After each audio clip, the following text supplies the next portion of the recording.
Welcome back, students. In the previous lectures, we are going through the magnetostatics overview, and we have gone through the Biot-Savart law, Ampere circuit law, then magnetic flux density. We tried to solve certain numericals also. Now, the most important bit of the topic that one should not miss, the most important bit of the topic is magnetic boundary condition or magnetostatic boundary condition. So try to understand those boundary condition in detail, because once you understand that, you can get a definite question on either magnetic boundary condition or electric boundary condition. I'm going to provide you with these notes also, don't worry about that. But see, this is very important to understand that what magnetic boundary condition. The boundary condition means behavior of H bar and B bar that you need to calculate whenever there is certain boundary placed in between them. So what we are going to do right now, see, similar to the electrostatic boundary condition, we have drawn certain boundary between two medias, media 1 and media 2, which is characterized by the mu1 and mu2. What is mu1? It is permeability of medium 1, mu 2 is a permeability of medium 2. If that is the case, how the behavior of B bar and H bar is going to change if this B bar and H bar comes at the boundary between two interfaces. So the boundary of the two interfaces, so this interface separates region 1 with mu1 and region 2 with mu 2. So what we did, we have drawn a vector B1 and we tried to resolve it into two mutually perpendicular components. You already know these things because this is just parallelogram law of a vector, where you can resolve the vector, any vector, into two mutually perpendicular component, one along the cos theta direction, one along the sin theta direction, or one along tangential, one along normal direction. That we will see depending on the value of theta. So let's say this is a medium 1 B1, and this theta 1 and theta 2, listen to me carefully now, theta 1 and theta 2 are the angle made by this particular vector in the direction normal to the vector. I'll repeat this is very important, because theta 1 and theta 2 are the angle made by theta 1 and theta 2 are the angle made by this vector in the direction normal to surface. So what is normal to the surface? If this is the interface, consider this as a constant surface or the plate which is in front of you. There are two vectors drawn in the normal direction. So let's say this is a normal direction going in this direction, okay, normal in medium 1 and normal in medium 2, angle 90 degree, that's why it is called as a normal. So the theta 1 and theta 2 are the angle made by this particular vector in the direction normal to the interface. First thing is clear. What I did, I have resolved the component of I have resolved the B1 into two mutually perpendicular component, one along tangential, so B1t, and one along normal, B1n. So B1 normal component, B1 tangential component, tangential to the surface, normal to the surface. Similarly B2 normal to the surface, tangential to the surface, B2n and B2t. So to calculate that, I have taken a closed surface, because I need to calculate the flux and this flux density. I need to have this closed surface. So the closed surface of the cylindrical shape is taken something like this. The half of this closed surface is in the region 1, half of the closed surface is in the region 2.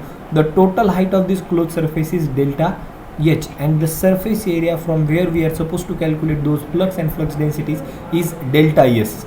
Is it okay? Similar to that, as I need a closed surface for calculation of the flux density, I need a closed line to calculate direction of H bar or behavior of H bar. So for that, listen to me carefully. Now in the second half of this this particular diagram, this is once again an interface which separates two region mu1 mu2 as it was in the earlier case, and now one closed surface is taken A, B, C, D, A. This closed surface is carrying a current, certain current, and see, if this is the direction of current, according to the right hand rule, you can put this right hand something like this, and your curled fingers are going into the clockwise direction. Your curled fingers are going in the clockwise direction, and that's why if they are going in the clockwise direction, definitely the direction of the current will the direction of magnetic field. So this is the direction of magnetic field, which is denoted by K.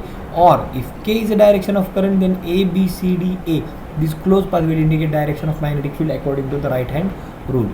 And for this closed surface, closed loop or closed line, delta W is the width and delta H is the height. Is it okay?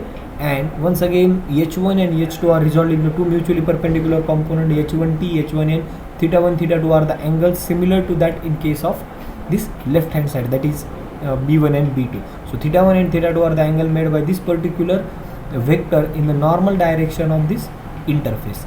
So that's already clear. Now one more thing comes into the picture. This is AN12. What is AN12?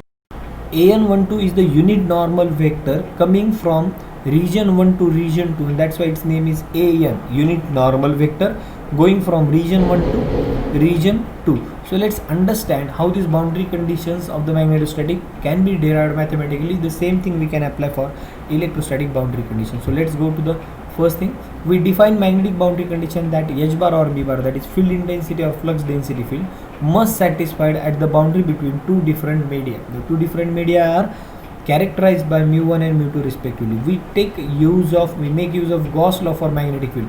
Gauss law for magnetic field means nothing but Ampere circuit law or magnetic flux density. So the closed surface integral of B bar dot ds bar, closed surface integral of B bar dot ds bar is equal to 0. Why? Because there are flux lines coming from north to south pole, so there is no question of the flux which is coming outside. So closed surface integral of B bar dot ds bar is equal to 0. This is the first expression that we already saw. And Ampere circuit law is given by closed line integral. So this is closed line integral H bar dot dl bar is equal to I. So closed line integral H bar dot dl bar is equal to I, and surface integral B bar dot ds bar is equal to 0. By making use of these two expressions, we will try to sort out and we will get certain expression. So consider a boundary between two magnetic media 1 and 2 characterized by mu1 and mu2 respectively. What I am going to calculate, applying equation 1 to the pillbox, that is Gaussian surface, and allowing a delta H to tend to 0. So first of all, look at this particular expression. I will explain it by looking at this diagram. So B1n delta S minus B2n delta S is equal to 0. Why this is so? I know that. Let's go back to this particular diagram and try to understand certain things. So I am talking about this Gaussian surface or the pillbox, and delta S is the surface. You already know the flux is radiated always normal to the surface. There is no question of the flux which is being radiated tangential to the surface or any other direction. It is applicable for the magnetic field also. So if that is the case, if cylinder is having three surfaces, top, bottom and side surfaces, there is no question of the flux which is being radiated in the side direction. It will be either radiated in upward direction or it can be radiated in the downward direction, since there are two surfaces. Cylinder has got three surfaces. So once again I will repeat, for a cylinder there are three surfaces, so the flux can be radiated either in the upward direction or in the downward direction. So if I start writing the expression, see, I need to calculate flux radiated in this direction. So let's find the component of B bar in this direction. What is the component of B bar which is flowing in the upward direction or which is directed in this upward? So it is B1n. Okay, so B1n. And what is the formula from which we are deriving? It is closed surface integral of B bar dot ds bar is equal to 0. B bar dot ds bar, that is, it is a multiplication of component of flux density multiplied by surface. So B1n, so try to understand, B1n into what is the surface from which flux is being radiated? It is delta S. Okay, B1n delta S. There is no question of the flux being radiated from the side walls of the cylinder. So B1n delta S. Now I will look at this particular direction which is in the downward direction. Let's calculate the component of B bar in the direction of this normal component. So B2n is directed radially upward, but the flux radiated will be in the downward direction. So I need to take the reverse direction. So minus B2n into delta S, yes or no, only there are two components, is equal to 0. Why it is equal to 0? Since the first equation is closed line integral of B bar dot ds bar is equal to 0, and therefore B1n delta S minus B2n delta S is equal to 0. That's it. Okay, now this expression B1n delta S is equal to B2n delta S, since it is equal to 0. So delta S cancel. What we will get? B1n equal to B2n. So let's go back to this particular derivation. So B1n delta S minus B2n delta S is equal to 0. Therefore B1n is equal to B2n. That is, normal component in the region 1 is exactly equal to the normal component in region 2, for even though there are two separate medias and interface separates them. So can I write B is equal to mu H? Yes, there is expression. We have gone through the flux while understanding flux density. B bar is equal to mu into H bar. So B1n is equal to mu1 H1n. Yes, so mu1 H1n is equal to mu2 H2n. So don't forget mu1 is mu0 mu r1 and mu2 is mu0 mu r2. This is very important for you to understand. It doesn't mean only mu1 you need to consider. You need to consider mu1 means, see, epsilon means what? Epsilon is always means epsilon, not epsilon r. If that is the case, mu also means that mu0 into mu r, mu0 into mu r. So it is multiplication always. So b1n equal to b2n, that is mu1 h1n is equal to mu2 h2n. So this is the third expression. So this is the first boundary condition we have got.